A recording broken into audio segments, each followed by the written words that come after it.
Le dernier dimanche de mai, jour de la fête des mères, mon fils est arrivé au volant d'une voiture neuve à 45 000 €. Il a klaxonné devant le portail, tout excité, et a crié « Regarde, belle maman, joyeuse fête des mères !» La famille a applaudi. Marion, ma belle-fille, filmait avec son téléphone. Sa mère descendait les marches comme une reine, touchant la carrosserie brillante, s'installant au volant. Les enfants riaient, couraient autour de la voiture. Et moi, assise sur le banc du jardin, je tenais un sac en plastique du supermarché. À l'intérieur, une paire de pantoufles à 5 €. Même pas dans une boîte. Mon fils s'est approché avec un sourire gêné. « Tiens, maman, pour ton atelier. » J'ai pris le sac sans un mot. Dehors, je souriais. Dedans, je sentais juste un vide immense. Ce n'était pas la première fois qu'on me mettait de côté.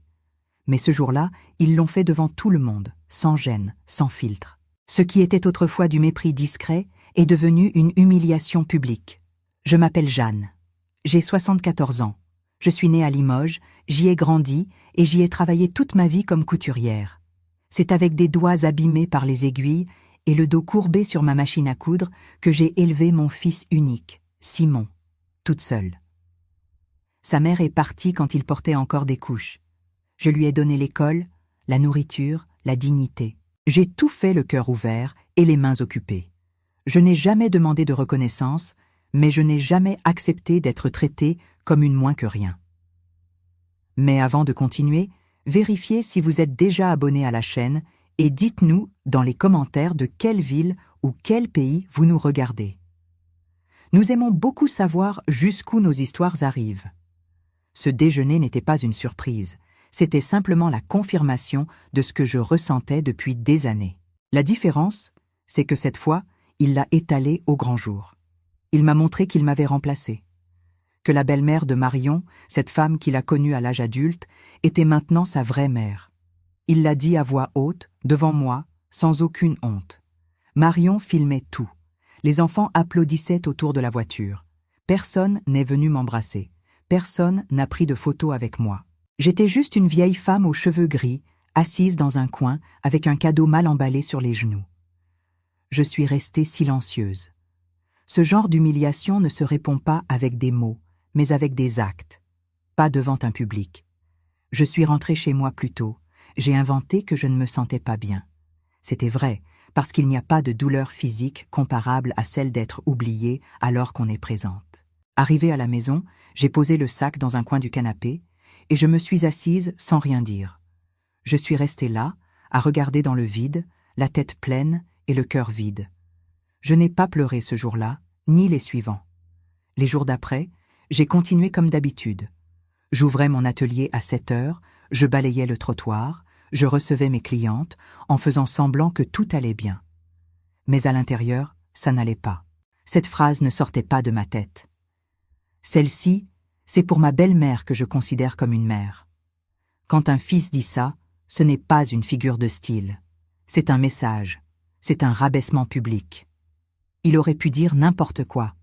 Il aurait pu me respecter dans le silence, mais il a tenu à enfoncer le clou devant tout le monde. Parce que ce n'était pas juste une question de cadeau, c'était une question de valeur. Depuis longtemps, il a changé de quartier, de manière, de ton de voix. L'atelier de couture est resté en arrière, comme un souvenir sale de son enfance. Marion n'a jamais caché son malaise en ma présence. Elle m'a toujours traitée comme une obligation sociale. Et maintenant, avec cette voiture, tout était clair.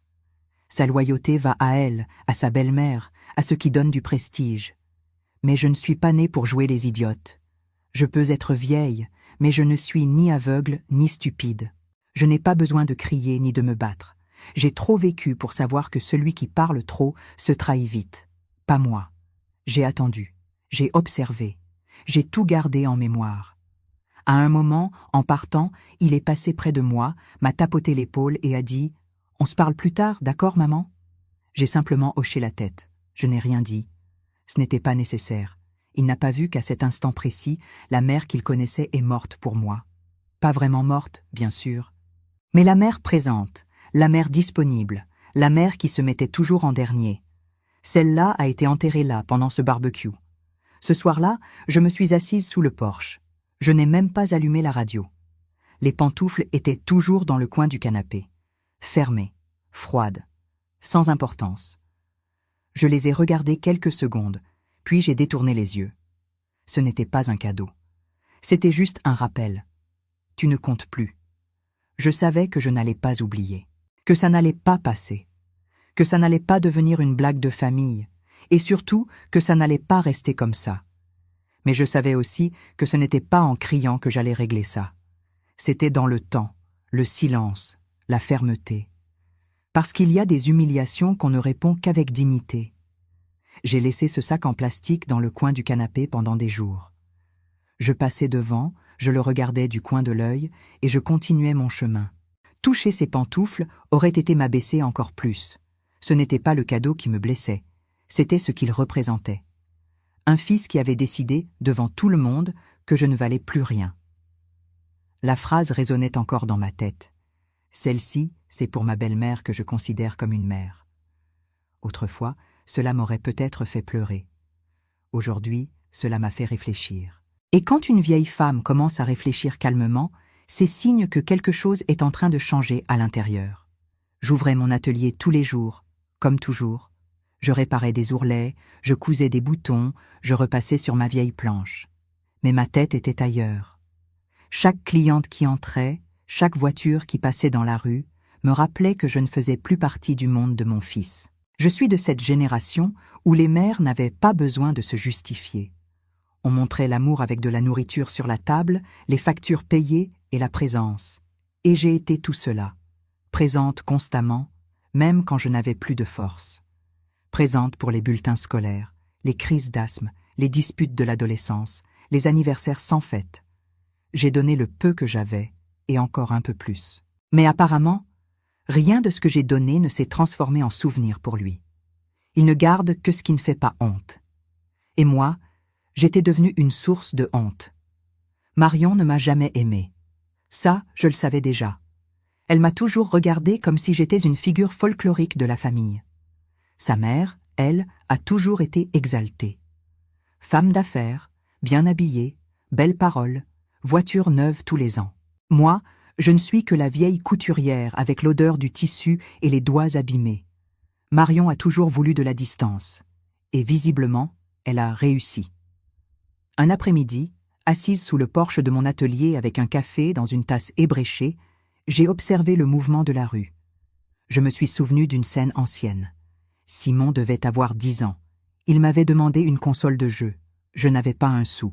J'ai vendu ma radio de chevet, un vieux poste qui appartenait à mon père, juste pour compléter le montant.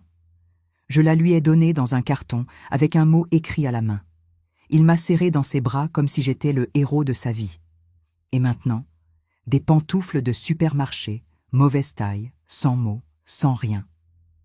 C'est cette semaine-là que j'ai commencé à fouiller dans de vieux dossiers au fond de l'armoire de l'atelier. Il y avait une enveloppe épaisse, pleine de documents de l'époque où j'avais acheté 2 petits locaux dans le quartier. L'un d'eux était loué encore aujourd'hui. L'autre, je l'avais laissé à Simon pour servir de cabinet à Marion. Je ne me souvenais même plus bien pourquoi j'avais fait ça. Tout était fait dans l'élan, par amour. J'avais mis le contrat au nom de Marion. Je n'avais jamais demandé de loyer, juste qu'ils prennent soin du lieu. Assise par terre, les papiers dans les mains et la lumière de l'atelier se reflétant sur le mur, j'ai compris. Même ça, il l'a effacé. Même ça, il l'a ignoré. Ils ont utilisé le local pendant des années et au moment de remercier, il a donné une voiture à sa belle-mère et des pantoufles à sa mère. Je n'ai pas pleuré, j'ai juste respiré profondément. J'ai pensé, d'accord, maintenant j'ai tout compris. Le lendemain, j'ai reçu un message de lui. « Maman, ça va ?» J'ai répondu « Oui ». 2 minutes plus tard, il a envoyé un autre. « Tu es fâché pour ce déjeuner ?» Silence. Je n'ai pas répondu. Il a appelé. J'ai décroché. « Maman, écoute, ne le prends pas mal. Cette voiture, c'était l'idée de Marion. Elle voulait faire une surprise à sa mère. Et bon, tu sais comment c'est, non? Quand une femme décide de faire la fête, personne ne peut l'arrêter. » Je suis restée muette. Mais les pantoufles, c'était de tout cœur. C'est moi qui les ai choisis. J'ai fermé les yeux, respiré et dit seulement une chose. D'accord. Il est resté silencieux de l'autre côté. Puis il a lâché la phrase qui m'a fait tout comprendre. Maman, s'il te plaît, ne fais rien de précipité. Voilà, c'était ça. La peur, pas la culpabilité. La peur. Peur de perdre ce qu'il utilisait encore. Peur de ce que je pouvais faire. Pas parce qu'il me respectait, mais parce qu'il avait compris qu'il était allé trop loin. Mais c'était trop tard.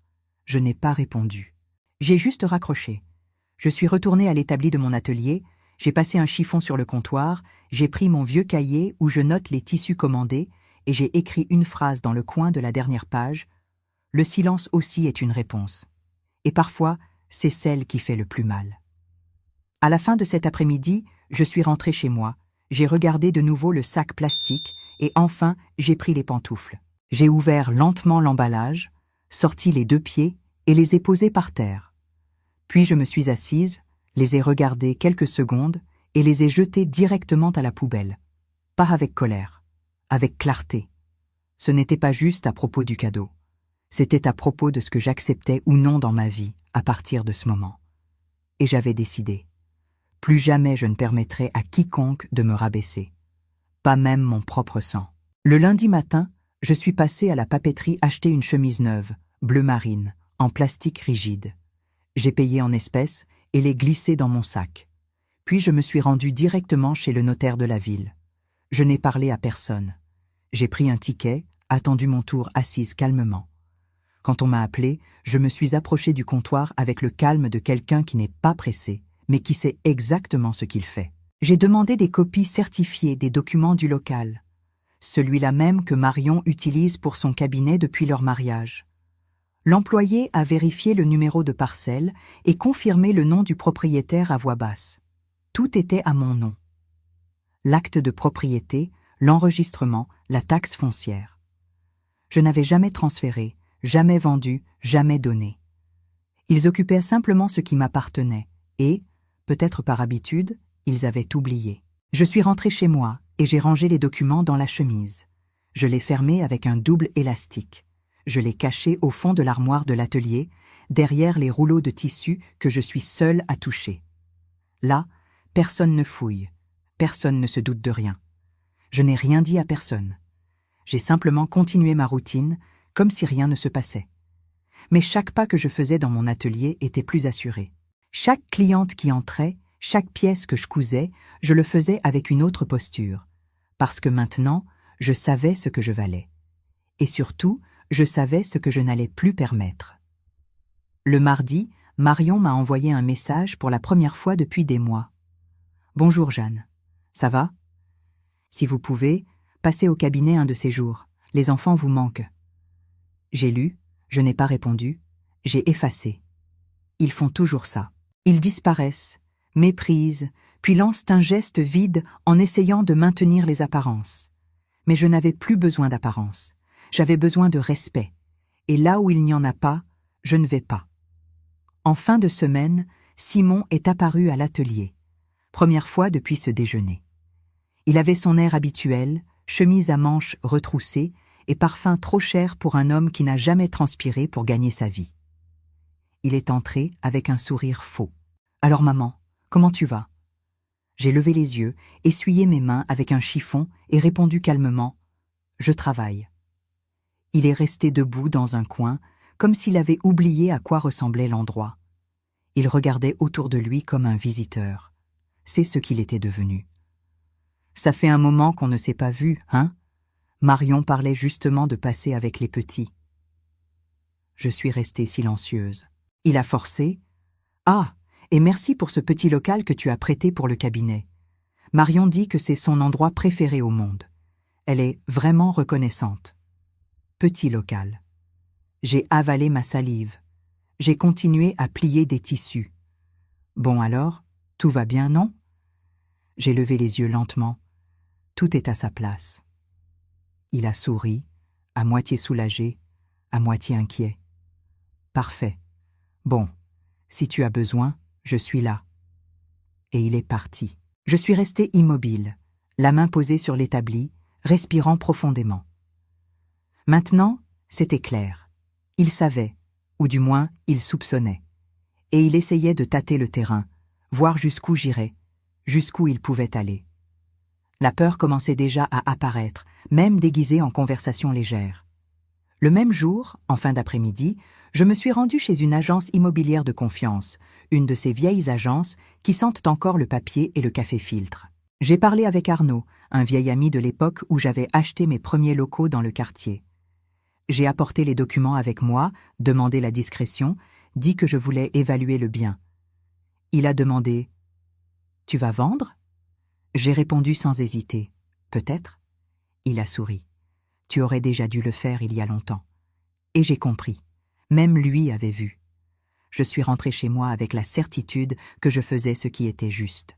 Parce qu'il y a des choses qu'on laisse passer par amour, mais il y a des choses qu'on ne peut pas laisser passer par dignité.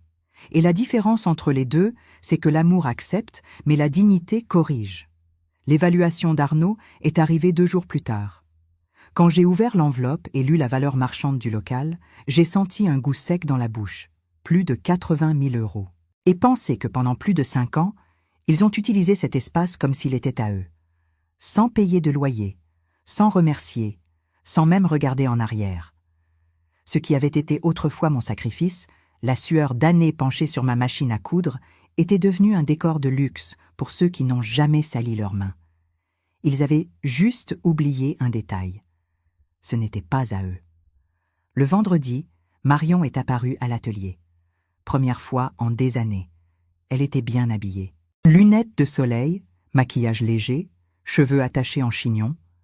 Elle a garé sa voiture importée devant le trottoir et est descendue avec un sourire forcé. « Bonjour Jeanne, ça faisait longtemps. » J'ai regardé lentement, enlevé mon dé à coudre et répondu « Bonjour ». Elle s'est approchée doucement, comme quelqu'un qui marche en terrain miné. « Alors, je voulais vous remercier pour votre soutien permanent. Le cabinet marche très bien. Vous savez, cet emplacement est parfait. » J'ai hoché la tête. C'est un bon endroit. Elle a essayé de faire la conversation. « Et les petits, vous ne les voyez pas assez ?»« Je suis occupée. » Elle a souri jaune. « Bon, si vous avez besoin, on est là. À bientôt. » Et elle est partie. Mais cet au revoir n'était pas un adieu. C'était un avertissement. Il commençait à sentir quelque chose. Sentir que je n'étais plus la même, que je ne souriais plus, que je n'acceptais plus, que je ne disais plus « Amen ». Et quand une mère commence à ne plus répondre, le fils commence à s'inquiéter, pas par amour, par peur. La semaine suivante, je suis allée voir mon comptable qui s'occupe de mes déclarations depuis des années. J'ai apporté tous les documents, les contrats, les reçus, les actes du local. Je lui ai dit que je voulais tout réviser. Il m'a demandé si je voulais vendre. J'ai dit peut-être, mais avant, je voulais régulariser ce qui devait l'être, sans bruit. Il a compris, parce que ceux qui ont beaucoup vécu savent lire dans le regard de l'autre. Et mon regard disait « Le moment est venu ». J'ai passé toute la semaine sans répondre à aucun message de Simon. Il en a envoyé 3. « Salut maman, ça va ? Passe quand tu veux voir les petits. » Et enfin, « Il s'est passé quelque chose ?» Aucun n'a reçu de réponse. Et chacun de mes silences semblait peser plus lourd que n'importe quelle parole, parce que maintenant, c'était lui qui courait après. Non par amour, par intérêt. Au fond, il savait qu'il était allé trop loin. Il ne savait juste pas encore ce que ça allait lui coûter. Le samedi, je suis retournée chez le notaire. J'ai demandé une mise à jour de l'acte de propriété, sollicité un certificat négatif de charge, tout en discrétion. L'employé a demandé « Vous allez faire un changement de possession ?» J'ai regardé dans ses yeux et dit « Pas encore, mais j'y pense. » Je suis rentrée à pied, lentement. Chacun de mes pas avait un poids différent. Maintenant, je ne me vengeais pas. Je protégeais la seule chose qui me restait, mon nom. Parce que si je mourais demain, je voulais partir avec la certitude de ne pas avoir été prise pour une idiote, d'être sortie la tête haute, de ne pas avoir été le paillasson d'un fils ingrat. Le dimanche, jour de repos, il est arrivé sans prévenir. Il est venu seul dans une nouvelle voiture et est entré dans l'atelier avec un sourire gêné. « Maman, il faut qu'on parle. » J'ai essuyé mes mains, retiré mon tablier et les regardé. « Vas-y. » Marion s'inquiète. On a pensé que tu pouvais être, je ne sais pas, Fâchée. Je suis restée silencieuse. Il a continué. Écoute, maman, je sais que ce déjeuner n'était pas comme tu l'espérais, mais tout s'est fait à l'improviste. C'est Marion qui a planifié la voiture pour sa mère. Je n'étais même pas vraiment au courant. Et les pantoufles, bon, c'était de tout cœur. Je l'ai arrêté d'un geste de la main. Tu n'as pas besoin de t'expliquer, j'ai tout compris. Compris quoi? Ma place. Il est resté silencieux, l'air s'est alourdi. Puis il a lâché. Maman, tu ne vas pas nous retirer le cabinet, hein? J'ai regardé fermement.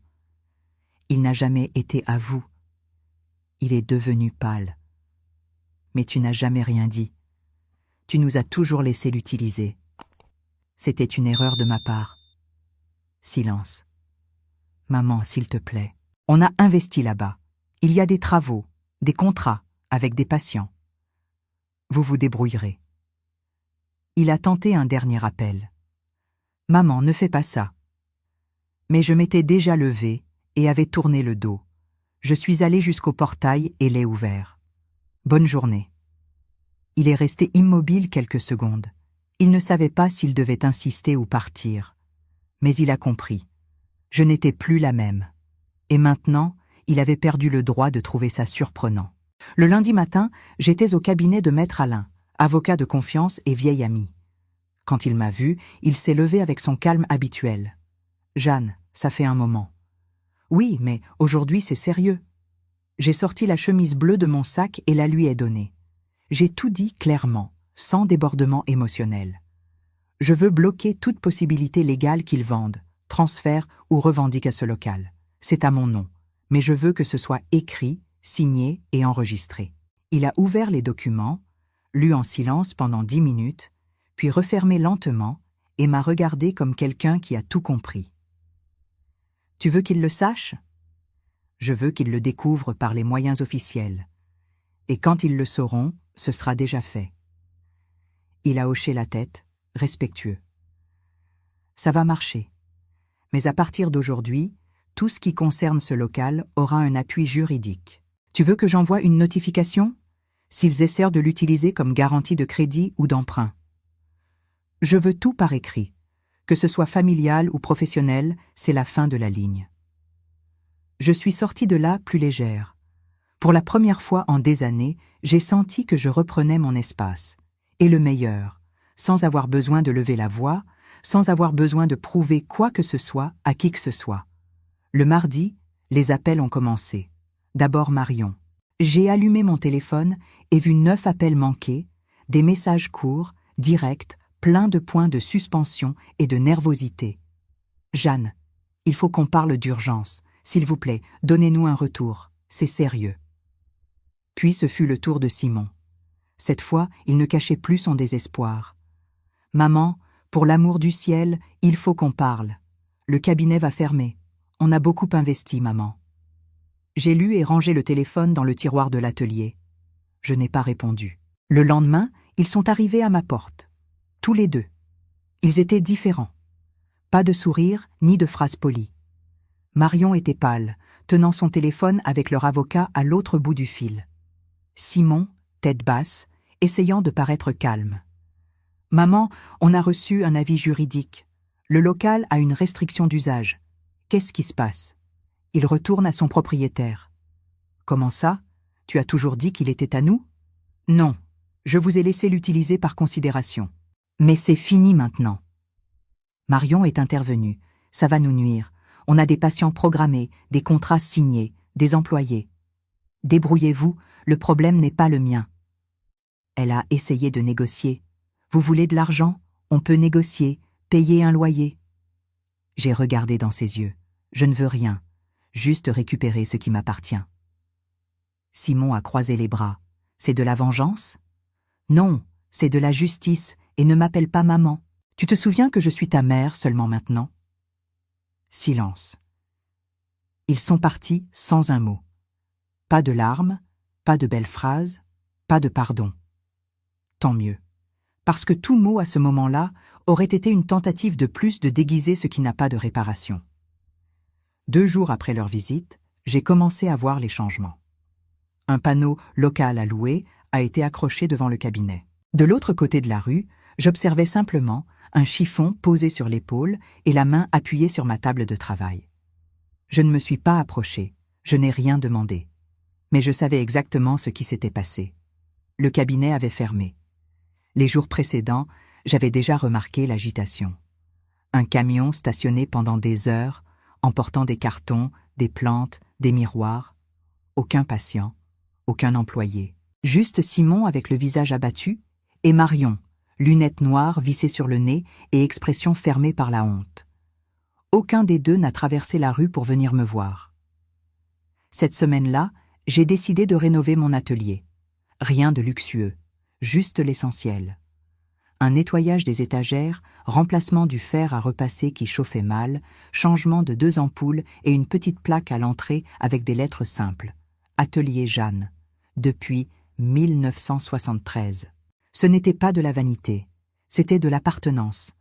Après tant de temps à me sentir oubliée, je me rappelais maintenant qui j'étais. C'est aussi cette semaine que Léa est arrivée. 22 ans, timide, curieuse, polie. Elle cherchait quelqu'un pour lui apprendre la couture. Je l'ai observée un moment en silence. Je me suis souvenu de moi à son âge, réparant des boutons pour quelques francs. J'ai accepté, pas par compassion, mais parce que j'ai compris qu'enseigner à quelqu'un qui veut apprendre est très différent d'insister avec quelqu'un qui a déjà décidé de vous oublier. J'ai commencé à déjeuner sur mon établi, face à la fenêtre. Avant, je mangeais en silence dans un coin de la cuisine, les yeux baissés.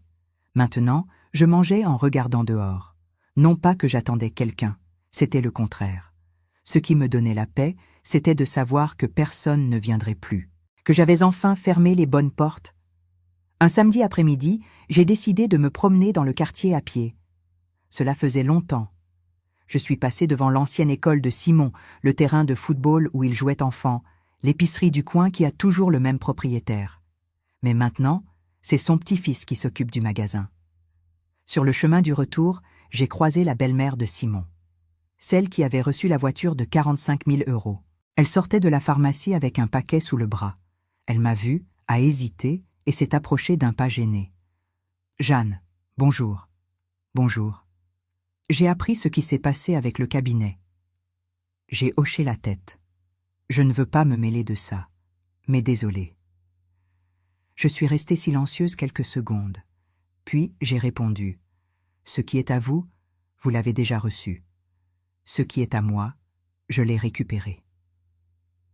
Elle a baissé la tête. Ils sont effondrés. Moi aussi, je l'ai été pendant de nombreuses années. Je comprends. Non, vous ne comprenez pas, mais ce n'est pas grave. J'ai tourné les talons et continué mon chemin sans regarder en arrière. Le lundi suivant, je suis retournée chez le notaire une dernière fois. Cette fois, j'ai apporté une autre chemise, rouge, plus légère. À l'intérieur, le testament que j'avais préparé depuis des mois, mais qui devait maintenant être signé officiellement. J'ai mis les choses au clair sur le papier. Rien pour Simon. Ni le local, ni l'épargne, ni la maison. Tout sera destiné à une association du quartier qui offre des formations professionnelles aux jeunes en difficulté. Rédigé, scellé, signé.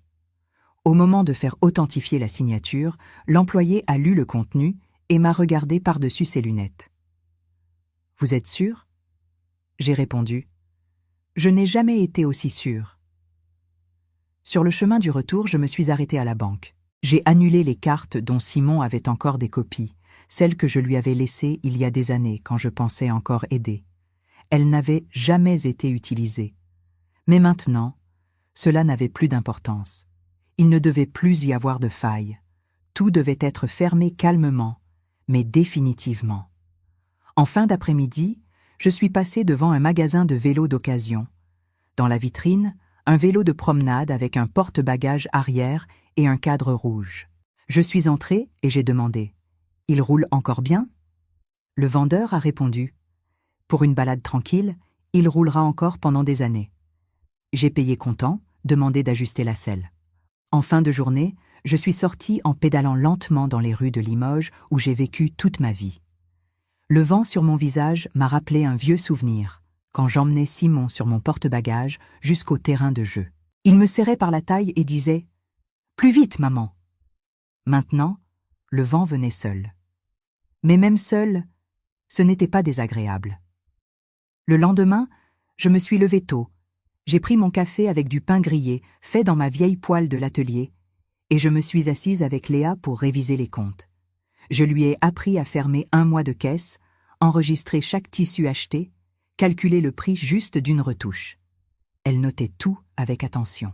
Et moi, à l'intérieur, je ressentais quelque chose de rare, une continuité. Pas de sang, mais de valeur. Au milieu de l'après-midi, j'ai reçu une lettre dans une enveloppe bleue, écrite à la main, la 3e de Simon. Maman, c'est peut-être ma dernière tentative. Je sais que je ne peux pas effacer ce que j'ai fait, ni ce que je n'ai pas fait. Mais je voulais quand même dire, je t'aime et je t'admire, même si j'ai mis trop de temps à le montrer. Si un jour tu veux parler, je suis là. Bonne fête des mères en avance. Simon. J'ai lu la lettre calmement. Ça n'a pas fait mal. Ça n'a pas soulagé non plus. J'ai refermé l'enveloppe, l'ai glissée dans mon cahier noir et rangée dans le dernier tiroir. C'était beau à lire. Mais trop tard pour changer ce qui était déjà fait. Le dernier dimanche de mai est arrivé de nouveau. 1 an exactement après ce déjeuner qui avait tout changé. Je me suis levée tôt, comme d'habitude. Le ciel était encore sombre, mais l'odeur du café frais remplissait déjà la cuisine de l'atelier. J'ai allumé la radio doucement, préparé mon pain grillé avec du beurre et mangé en silence. Pas de sonnerie de téléphone, pas de message, pas de notification. Et je n'en attendais aucun. J'ai enfilé ma chemise bleue que je gardais au fond du tiroir, passé la main dans mes cheveux gris et suis sortie devant l'atelier. Le soleil commençait à poindre entre les fils électriques de la rue. Les trottoirs étaient vides, seulement un voisin qui arrangeait son portail, un enfant sur sa trottinette et une odeur de barbecue venant de loin. C'était la fête des mères. Mais pour moi, c'était juste un dimanche. Je me suis assise sur la chaise de fer forgée sous le porche, vieille mais solide, et j'ai laissé le temps passer. Je n'attendais pas de visite, pas de cadeau, encore moins d'excuses. Parce que celui qui plante le mépris ne récolte pas d'embrassades. Et celui qui offre des pantoufles à 5 € à sa propre mère après avoir donné une voiture à 45 000 € à sa belle-mère, a déjà écrit sa page dans l'histoire. Vers 10 heures du matin, une voiture noire est passée lentement dans la rue. C'était lui. Seul, conduisant le visage fermé, le regard baissé, le corps courbé sur le volant. Il s'est garé quelques mètres plus loin. Il n'est pas descendu. Il est resté à l'intérieur quelques minutes, puis a ouvert la boîte à gants, sorti une enveloppe blanche et l'a déposée sur le portail. Il n'a pas sonné. Il est remonté dans la voiture et est reparti. J'ai attendu 10 minutes avant d'aller la chercher. Je l'ai prise, suis rentrée dans l'atelier et me suis assise à mon établi. Je l'ai ouverte avec calme. C'était une lettre écrite à la main. La dernière. Maman, je sais que je n'ai plus le droit de demander quoi que ce soit. Et peut-être que tu ne liras jamais ceci. Mais je devais dire que j'ai compris. J'ai compris que le respect se montre en silence, quand l'amour ne suffit plus. Et que tu n'as jamais voulu me punir. Tu voulais juste être vue. Aujourd'hui, je te vois, même si c'est trop tard. S'il reste encore une place là-dedans, je suis là. Et s'il n'y en a plus, ce n'est pas grave. Parce que tu m'as appris, sans dire un mot, que la dignité ne se négocie pas. J'ai replié le papier avec soin, l'ai glissé dans mon cahier noir et refermé. Je n'ai pas pleuré, je n'ai pas souri. Je me suis juste levée. Je suis allée jusqu'au réfrigérateur, j'ai pris la bouteille de vin simple que j'avais moi-même étiquetée quelques semaines auparavant. Conquête silencieuse. Je l'ai ouverte. J'ai versé un petit verre et suis retournée sous le porche. Là, seule, avec le soleil qui réchauffait le sol et la radio qui jouait une vieille chanson française, j'ai compris que rien n'allait changer. Et c'était exactement ce que je voulais. Il n'y aurait pas d'embrassade, pas de visite, pas de petite fille dessinant une carte avec des crayons de couleur. Mais il n'y aurait plus non plus d'humiliation, de silence imposé, de douleur déguisée en habitude. Juste moi, mon nom propre, mon histoire close, ma dignité intacte. J'ai pris mon cahier une dernière fois, ouvert à la dernière page, et écrit d'une main ferme « Je voulais juste voir ce qui m'attendait pour la fête des mères de cette année. » Léa est arrivée en début d'après-midi. Elle m'a apporté un petit bouquet de fleurs des champs qu'elle avait cueillies elle-même. Pour vous, Jeanne, bonne fête des mères. J'ai pris le bouquet, senti les fleurs et souri. Merci, ma petite. Elle s'est assise et nous avons travaillé ensemble en silence. Elle cousait des ourlets, moi je réparais une vieille veste. Le temps passait doucement, sans précipitation, sans attente. En fin d'après-midi, j'ai fermé l'atelier. J'ai rangé mes outils, éteint les lumières et suis sortie avec mon vélo rouge. J'ai pédalé lentement dans les rues de Limoges, le vent dans les cheveux, le cœur léger. Je suis passée devant des endroits familiers. La boulangerie où j'achetais le pain quand Simon était petit. Le parc où nous allions le dimanche. L'église où j'avais prié tant de fois pour avoir la force de continuer.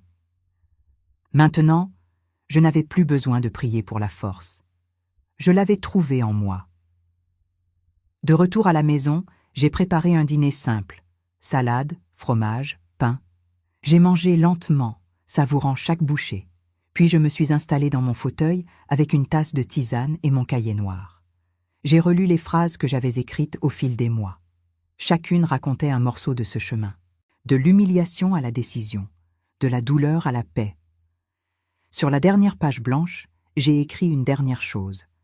La dignité n'est pas quelque chose qu'on reçoit, c'est quelque chose qu'on reprend.